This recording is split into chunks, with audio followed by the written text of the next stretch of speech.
The highlight of the Young Reporters program in the first European Games in Baku, Azerbaijan, was the presentation of the certificates. Also, the Young Reporters had a chance to meet the president of European Olympic Committee's Patrick Hickey, and one of our reporters, Curty, had a chance to interview him. What would be your assessment close to the end of these first European Games? I think it has been a wonderful Games. It's more than we even expected for the first inaugural European Games, and our expectations were lived up to and surpassed. We are extremely happy. We found sports and disciplines that are non-Olympic, like sambo or 3-on-3 basketball. How was it important for you and for the European Olympic Committee? Well, we decided to be very innovative and creative in the preparation of these games. So we decided to include non-Olympic sports and also sports that would be attractive to the youth. And 3-on-3 basketball and beach soccer were great successes of these games, and for sambo to be introduced was great.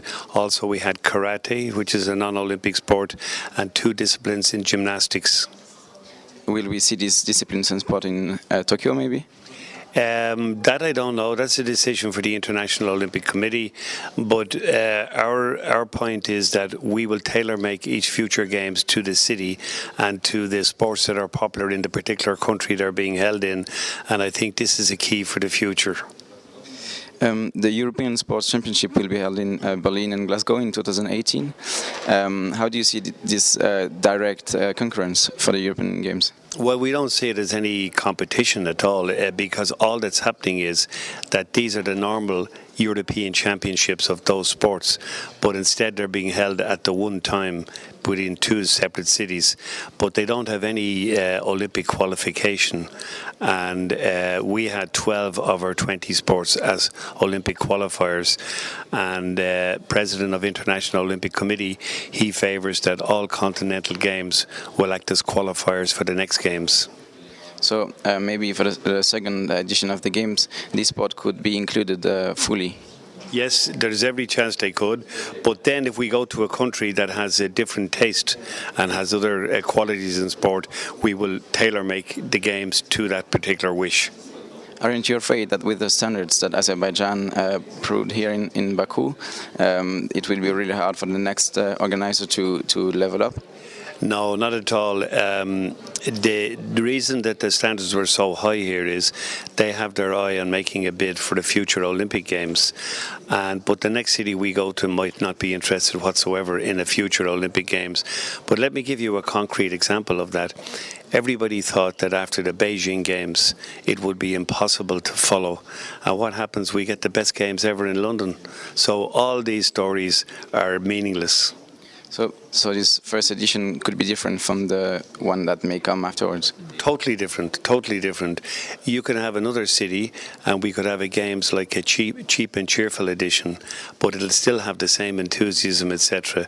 So this is why the diversity of Europe is so important, and we all have our different traits in different countries, and we just simply adapt to the country we're in, and that's the way to go forward. The question of human rights was in the center of many discussion here. You said that sport could open doors and be a start for a discussion. Have you seen any improvement or start of discussion here since you're in Baku? Well, it's too early to notice something like that, but we listened very respectfully to all the international organizations who lobbied us on this issue, and we spoke privately and off the record to the senior people here at the highest level, and we made our point clear. But we always then emphasised that we, as a sporting authority, cannot impose wishes on a sovereign state that they don't want or they don't need. So we have to be very careful of this demarcation between sports and politics. And like I noticed in things like the trading figures between Azerbaijan and the European Union are huge, but yet they want to come and get a sports organisation to do their dirty washing. So why don't the EU stop trading with Azerbaijan? But they won't do that because they want their oil and gas. So there's an awful lot of hypocrisy in this with the politicians. Do you think that sport can actually be separated from politics? No, it never will be. There'll always be people who'll jump on the bandwagon looking for a boycott, looking to use sport as a way of getting their own agendas. But look, that's life. We have to deal with it. But at the end of the day, no sporting body is in a position to dictate to a sovereign state as to how they run their affairs. Here in Baku, some sport were judged by a human, and some discussion were a bit polemical. As a man of sport fighting background, are you annoyed by all this discussion, or to you it goes along with competition? Well, look, in every games I've been to, and that's many, many games, there's always been a dispute about subjective judging, and there always will be. It's one of these human nature things in life that when human beings are left to make decisions, some people will be happy with them, some will not, and nothing will ever change in that. But all the time we try to enforce good rules, good judgments on the people and good discipline, and it's getting better all the time. Last question.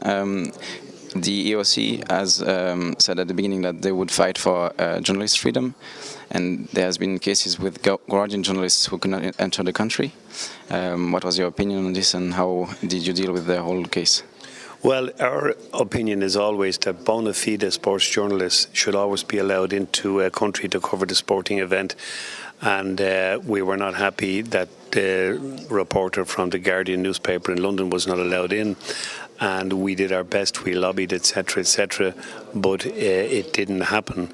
But as regards the other parts of your question, we don't get involved in the internal affairs of what's happening in the country, but we do lobby to have all genuine bona fide sports journalists admitted.